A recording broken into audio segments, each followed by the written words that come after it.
What's up, everyone, and welcome to Classic Video Review, where I watch a movie on VHS and then I review it for your pleasure. And we are in the month of January, and if you've been following along, you know what that means. It's time for another Mary-Kate and Ashley Olsen movie. And I went with Our Lips Are Sealed. Filmed in Sydney, Australia. Believe it or not, I've been there myself. I was there, oh gosh, what was it, 2005? I believe so. Went down to Bondi Beach, seen the Sydney Opera House, and then I bowled at a place called Manhattan Bowl downtown. It's actually a beautiful city. Best way to describe it, for me personally, having been there, it looked like a wider, bigger New York with a lot of Korean people, believe it or not. I'll show you guys the back. With this being said, this wasn't the worst. So I'll start that off. This was not the worst one. The feel of the movie, here's my gripe with it. Whatever camera they're using, it feels like a lesser, crappier version of a cheap Disney original movie. That's how the acting is, how everyone plays up their characters, even the twins. I will say the interesting part I found, their dad at the beginning of it, he's a mailman, but the actor plays, I'm pretty sure he's on TikTok doing impressions and whatnot. So that was kind of neat to see that. But, oh yeah, and the other actor that I noticed was the white FBI agent who at the end gets sick and is like, this is the last place you can stay. Jumping ahead a little bit.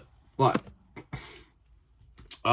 so they are two girls in high school trying to become popular and cool and make it on the top of the cheerleading squad. And they even have like little flashback, or not flashback, like little moments in their head how they think it might play out and look. They also break the fourth wall a lot. By that I mean they look directly at you and talk and like say something real quick. Well, anyways, they had gotten into some trouble. Everyone was mad at them, and so they're walking around bags on their heads, trying to hide from the other kids. They get themselves some hot dogs. They're sitting there messing around, and they interrupt a bank robbery. And this is the most pathetic jewel thief I've ever known, but he is there. He's stealing this jewel that's priceless, but then goes missing. They're able to identify him due to him having a pimple on his face. He goes away for a long time. His family that he's related to are like mafia type. I don't think they straight up said it. I think it was just hinted. But so the girls end up in witness protection. And at first they're sent all over. Like they spend a lot of time. There is a nice chunk of the film, and this film's only 89 minutes. A nice chunk of the film where they are literally just in different outfits in different parts all over the United States. And the guy who's running it, you know, he's kind of losing it. Then he finds inner peace, and then he's going through it again. And then finally he quits and has a mental breakdown. So this other guy takes over the case, who's been standing next to him the whole time. He sends the family to Australia. The girls first mess up a few times, but they keep it to themselves.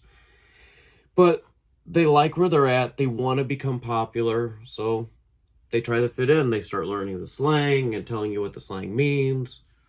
Meanwhile, the mob boss finds out where they're at, and he sends two guys who are like distant members of the family, which they ended up getting caught, wrapped up on surfboards by the girls, and eventually turn on the mob boss himself. Out of nowhere at the end, he turns on them. Ugh.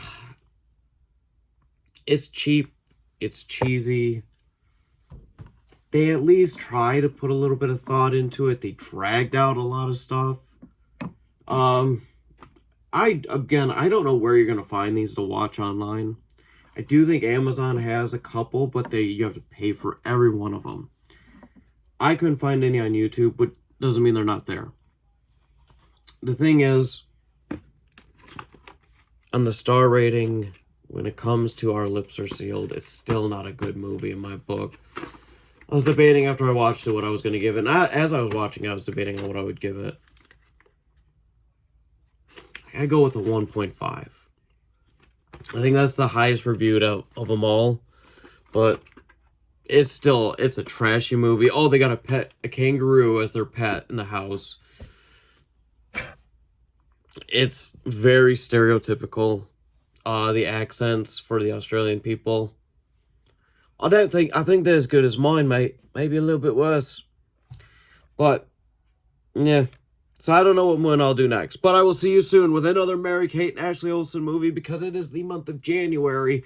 And for whatever reason, I decided that's what we're going to do all month January. Only January. Plus, trust me, I don't want to do any more in February. But I will see you again very soon. Goodbye.